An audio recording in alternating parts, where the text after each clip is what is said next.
now I'm going to discuss the propaganda movement Luna and Hidalgo's victory. So before I continue the discussion, let me introduce to you. I am Crystal Mibulaños, and now propaganda movement reforms to the national consciousness movement that arose among young Filipino expatriates in the late 19th century, although its adherents expressed loyalty to the Spanish colonial government.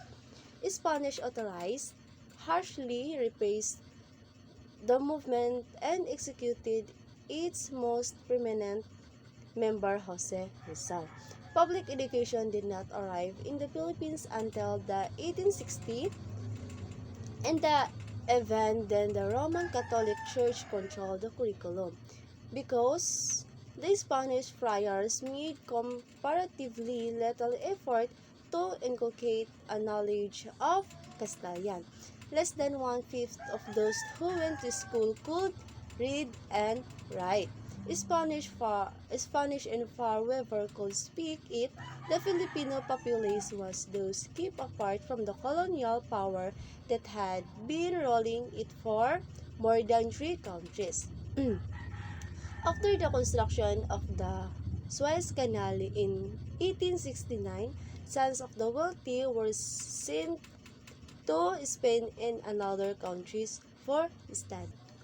At home and abroad, a growing sense of Filipino identity had begun to manifest and in 1872, this bargaining nationalism swapped an armed insurrection. About 200 Filipino soldiers at the captive Arsenal revolt killed their officers and shouted for independence. Plans for the similar demonstrations in Manila failed.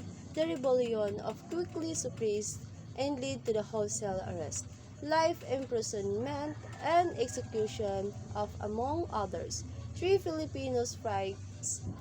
Those connection with the uprising was not satisfactorily explained. In 1888, Filipino expatriate journalist Luciana Lopez Gina founded the newspaper La Solidaridad de Barcelona. Throughout its course, La Solidaridad urged reforms in both religion and government in the Philippines, and it served as a voice of what became known as the propaganda movement. One of the foremost contributors to La Solidaridad was the precocious Jose Rizal y Mercado. Rizal wrote 2 political novels, No Limitaron Harry, 1872, Touch Me Not, and El Filibusterismo, 1891, The Reign of Greed, which had a wipe of impact in the Philippines. Lopez Gina Rizal and journalist Marcelo del Pilar emerged as a three leading figure of a propaganda movement, and magazines, poetry, and pamphleteering flourished. While Lopez Gina and Pilar remained abroad, in 1892 Rizal returned home and founded the Liga Filipina, a modest reform-minded society that was loyalty to Spain and breathed no word independence.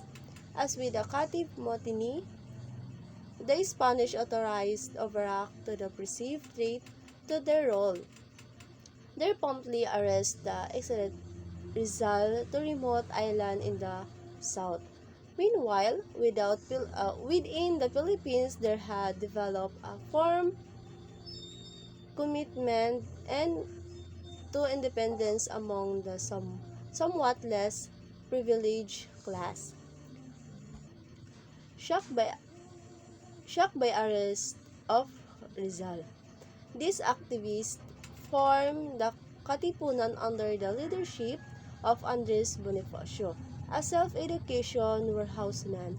The Katipunan was designed to expulsion of the Spanish from the island, and preparations were made for armed revolt. Okay.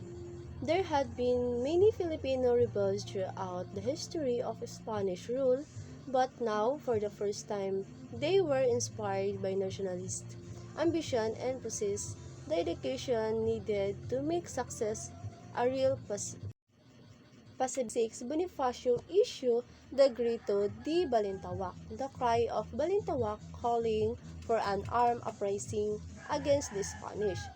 The center of the revolt was in Cati province, where Filipino independence leader Emilio Aguinaldo first come into prominence. Spain sent reinforcement until there was an army of 28,000 along with a few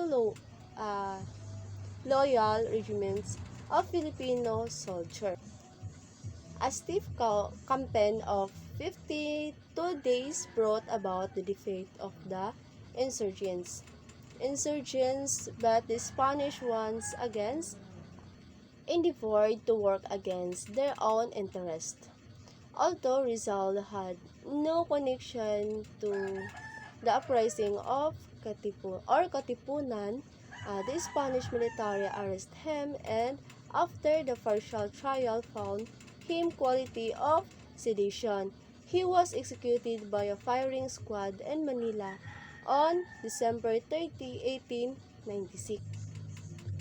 Uh, the execution of Rizal breathed new life into the insurrection, and the Philippines Revolution spread to the province of Pangasinan, Zambales, and Ilocos.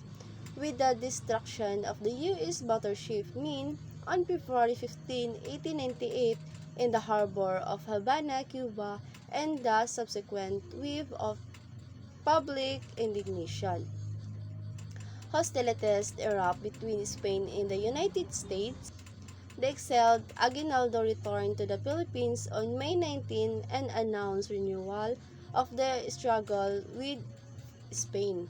The Philippines declared independence from Spain on June 22 and proclaimed a provincial republic with Aguinaldo as president. With the conclusion of the Spanish-American War, the Philippines, along with Puerto Rico and Guam, were ceded by Spain to the U.S. by the Treaty of Paris. On December 10, 1898, the Philippines struggled for independence continued through the Philippine-American War and would not be achieved until after World War. Thank you for watching.